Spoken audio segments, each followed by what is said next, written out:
Welcome back to the final class of the BullyProof series. Been through a lot here, talked about a lot of stuff here. Let's get our terms correct, just to kind of review here. And I promise you, before we get out of here today, you're going to hear two of the greatest stories that will help you understand how bullying is a parenting self-esteem issue and how you can help and how you can turn it all around and you can become bully-proof. Okay, but first, let's get our terms right, shall we? Bullying is using strength or power to harm or intimidate those who are weaker. Insulting, to speak or treat someone with disrespect or scornful abuse. Whereas teasing is to make fun of or attempt to provoke someone in a playful or sometimes unkindly way. Sarcasm, to mock or convey the feeling a person is beneath consideration, worthless, or deserving scorn.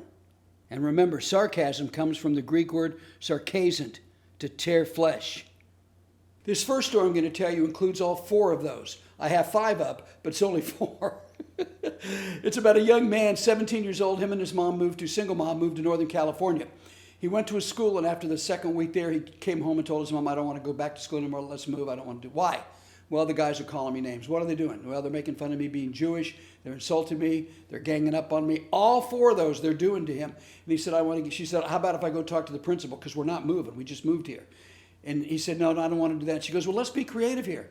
You just got that movie camera. Why don't you make movies about him? What? Yeah, why don't you make movies about him? They came up with this idea to make movies about the guys that are making fun of him. These were mainly the guys on the football team that were doing this.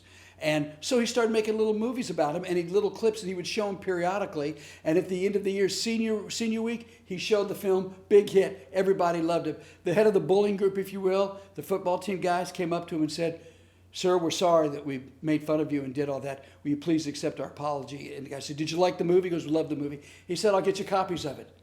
And that's how the situation was resolved. He completely flipped it around by being creative. Remember Tom talked about earlier about the gifts of being bullied. And you know what? He did something else that I just love. I get excited about this, you can tell. Remember the hook, the elephant hook to bring him down? He completely didn't let him hook him emotionally at all. He turned it around. He got creative. So let's review some of the things we've learned here, especially from the stories we've told, but also from the people. Stand up for yourself. That's one of the most important things, is to stand up for yourself. And to flip those words around. When somebody says something to you, flip them around in the pecking order. Because when you peck back, they're going to leave you alone and laugh at yourself. Because as we found out before, if you laugh at yourself, you heal yourself. And have fun with them. If you have fun with the other people, you're not affected by the nerve they're trying to get to you. There's gifts of being bullied. We have learned that here from Tan. And the gifts of being bullied will prepare you and help you later on in your life. And most importantly, don't give in to the hook. Final story I'm going to tell you. I've been saving this for the whole series. True story, as all of them are. I did my BullyProof presentation on a cruise ship, and a mom came up to me. She goes, this is my stepdaughter, Wendy. Wendy, tell Mr. Naster what you do. And she goes, what? She goes, tell about your class. She goes, oh. Anyway, Mr. Naster, this is my stepmom. My real mom lives back home, but we all get along real well. Anyway, I have a brother that's severely autistic, and there's a bunch of kids like him at school, and he's confined to a chair. So me and the other girls, and with my mom and stepmom and some of my friends' parents, we decided to start a camp after school. And we have a camp, and we teach these other kids, like my brother. We teach them art, we dance, we play music for them. They play music with us. We have fun with them and teach them all kinds of things. And I got to tell you, folks, this 13-year-old girl named Wendy, her eyes were lit up. And I said, that sounds, you really like it? She goes, oh, I just love it. I said, Wendy, I want to ask you something.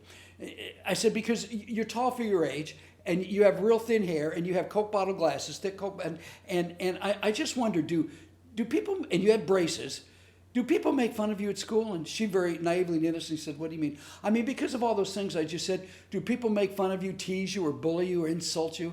And she said, Mr. Naster, why would I care about that?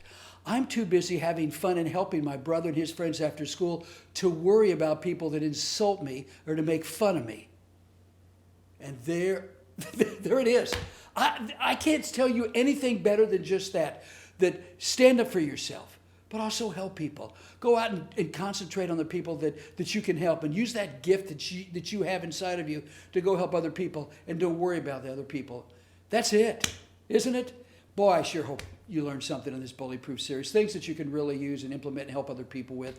You know, I didn't know these things before I started. You just have to laugh. And then I started meeting these people, and it was if they were just handed to me and giving me this great information, and now I'm passing it on to you. And I sure hope you pass it on to other people as well, because that's how we get along. That's how we help each other. You know, the world's kind of goofy right now, kind of plumb nuts. So you know what we have to do?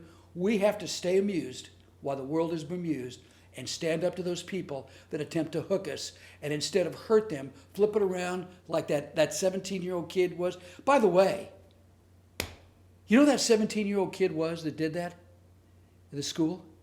His name is Steven Spielberg. Yes, Steven Spielberg. That's how you do it, folks.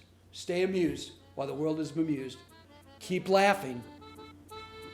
Think funny. Stand up for yourself.